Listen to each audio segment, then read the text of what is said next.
ప్రచారం కోసం కోట్లు ఖర్చు పెట్టారు. ఈసారి అయితే ఒక అడుగు ముందుకేసి అక్కడ ఉన్నటువంటి నేషనల్ ఛానల్స్ కూడా కోట్లాది రూపాయలు డబ్బులు ఇచ్చారు. వీళ్ళు చాలరు నా కెపాసిటీకి అనుకున్నాడేమో పాపం. ఈనాడు ఆంధ్రజ్యోతి నాకు సరిపోదు, వీళ్ళంతా రీజనల్ లోకల్ కదా వీళ్ళని చెప్పి అనుకున్నాడేమో. అందుకని ఈరోజు కోట్ల రూపాయలు ఖర్చు పెట్టి నేషనల్ ఛానల్స్ అందరూ వాళ్ళకి సంబంధించినటువంటి దాంట్లో జీవోల మీద జీవోలు విడుదల చేశారు. నేషనల్ ఛానల్స్కి సంబంధించి కోట్లాది రూపాయలు జీవోలు విడుదల చేశారు. మళ్ళీ ఎంత సిగ్గుమాలినటువంటిదంటే అంటే వీళ్ళు చేసేటువంటి పనులు ఇది ఒక ట్విట్టర్ బాబు, ఇది ఒక ట్విట్ నాయన. ఇదేంటి ఇది? ఇన్వెస్ట్ ఇన్ ఏపీ దీనికోసం ఒక ట్వీట్ చేశారు. దీంట్లో ఏంది?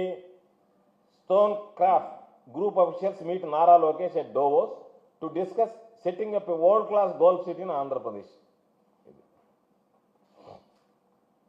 ఈ స్టోన్ క్రాఫ్ట్ అనేటువంటిది ఇది దావోస్లో కలిశారంట పాపం వాళ్ళు. లోకేష్ని పెడతాం గోల్ఫ్ కోర్ట్ అని చెప్పి.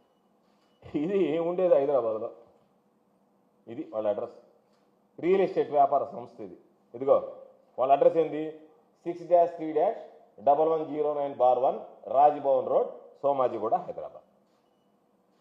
హైదరాబాద్లో ఉండేటువంటి వీళ్ళు ఆయన దావోస్లో కలిసి ఆయనకి ఇన్వెస్ట్ చేస్తాం గల్ఫ్ కోర్టు అని చెప్పారంట. ఆడదాకా పోయి పాపం వాళ్ళకేమన్నా వీళ్ళబొట్టి డబ్బులు ఉన్నాయని చెప్పేమన్నా విమానంలో పోయారేమో తెలియదు. పోయి ఆడకపోయి చెప్పారని చెప్పి అక్కడ ఇన్వెస్ట్ ఇన్ చెప్పి అని చెప్పి పెట్టాడు. తీరా చూస్తే ఆ కంపెనీ ఉండేది ఎక్కడ? Real estate company. హైదరాబాద్లో రియల్ ఎస్టేట్ వ్యాపారం చేసేటువంటి ఆ కంపెనీ ఉండేది రాజమోహన్ రోడ్లో. అంటే వాళ్ళు ఇక్కడికి వచ్చి కలవడానికి పాపం హైదరాబాద్ నుంచి విజయవాడ కలవడానికి టైం దొరకలేదు. లేకపోతే వీళ్ళు అక్కడికి ఏమన్నా టైం ఇస్తాం అక్కడికి రమ్మన్నారు. ఇక్కడ మాకు బిజీగా ఉన్నాము, ఇక్కడ మేము ఉండేదానికి వీలు కాదు కాబట్టి అక్కడికి రమ్మని చెప్పినో తెలియదు. కానీ మీ పరిస్థితులు ఇది. ఎందుకు మీరు అనవసరంగా ప్రజలకు పాపం తెలియకుండా అమాయకులను నిరుద్యోగులను మోసం చేయడానికి మేము కోట్లాది రూపాయలు తీసుకొచ్చాము, కోట్లాది రూపాయలు ఇక్కడ తరలించి అర్థం చేస్తున్నాం అని చెప్పి ఈరోజు